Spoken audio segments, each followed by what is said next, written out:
अगर आप भी किराए के घर में रहते हैं या शिफ्ट होना चाहते हैं या फिर अपना मकान किराए पर दे रहे हैं तो रेंट एग्रीमेंट से जुड़े नियम और कानून जरूर समझ लीजिए, नहीं तो आपको आगे चल के कई परेशानियों का सामना करना पड़ सकता है। केंद्र सरकार के मॉडल टेनेंसी एक्ट के मुताबिक किराएदार को रेंट एग्रीमेंट साइन करना बेहद जरूरी है, जिसमें रूल्स और रेगुलेशन मेंशन होंगे और साथ ही दोनों पार्टियां कानूनी रूप से इसे मानने के लिए बाध्य होंगी।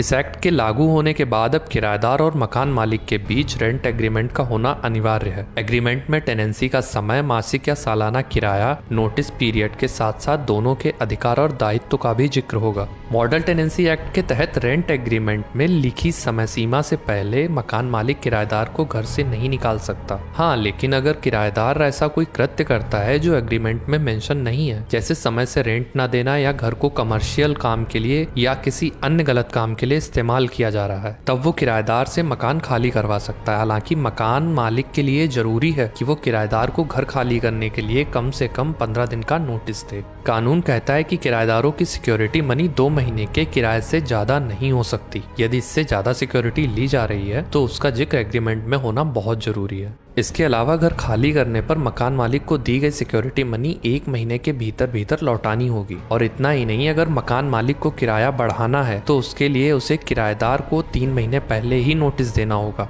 हालांकि अगर मकान मालिक मकान में कुछ सुधार कराता है तो उसे रेनोवेशन का काम खत्म होने के 1 महीने बाद किराया बढ़ाने की इजाजत होती है, लेकिन इसके लिए किराएदार की सलाह भी लेनी होगी। इसके अलावा रेंट एग्रीमेंट लागू होने के बाद अगर मकान का ढांचा खराब होता है और मकान मालिक उसे रेनोवेट कराने की स्थिति में नहीं है तो किराएदार मकान का किराया कम करने के लिए कह सकता है। और मामला विवादित होने की स्थिति में किराएदार रेंट अथॉरिटी से भी संपर्क कर सकता है। साथ ही किराएदार को हर महीने किराया देने पर रसीद लेने का भी अधिकार है, और वो इसलिए क्योंकि अगर मकान मालिक समय से पहले किराएदार को निकाल देता है तो कोर्ट में रसीद सबूत के तौर पर दिखाई जा सके। अगर किराएदार घर में नहीं है तो मकान मालिक उसके घर के ताले को नहीं तोड़ सकता और ना ही उसका सामान घर से बाहर निकाल सकता है। इसके अलावा मकान मालिक बिना बताए किराएदार के घर पर नहीं आ सकता। अगर मकान मालिक किराएदार के घर रिपेयर से जुड़े किसी काम या दूसरे मकसद से घर आना चाहता है तो उसे कम से कम 24 घंटे पहले ही किराएदार को लिखित नोटिस देकर सूचित करना चाहिए।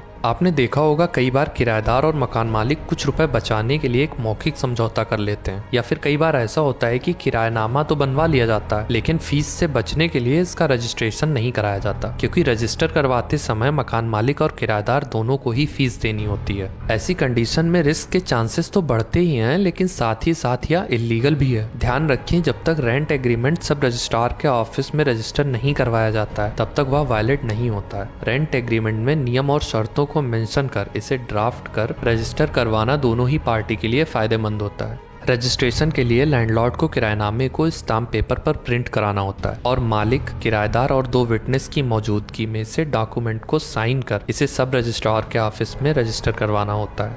आज के इस वीडियो में बस इतना ही। अगले वीडियो में हम बात करेंगे कि आखिर रेंट एग्रीमेंट 11 महीने के लिए ही क्यों कराया जाता है।